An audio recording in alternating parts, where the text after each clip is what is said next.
حسین منی وانا من حسین.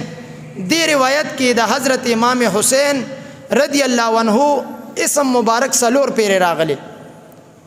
امام اهل سنت رب ذوالجلال ډیر عظیم الشان او لوی پایه کې علم او عرفان ورکړو، د علم او عرفان خاوندو.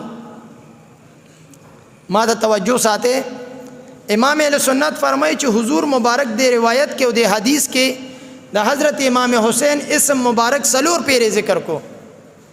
امام اهل سنت فرمایي د محبت په نظر چې دی روایت ته وګوري، وې د امام حسین صاحب نوم چې یو پیرا صریح الفاظو کې ذکر شوی وي او بیا ورته درې پیری ضمیر راجع شوی وي، بیا هم خپل مقصد حاصلېدو. خو نه، امام اهل سنت فرمایي وای چې حضور مبارک فرمایي حسین منی وانا من حسین. وای دا بیا چې د حسین مبارک نوم اخلي، وای حضور مبارک ته هر بار هر مرتبه لذت او محبت نه حاصلې.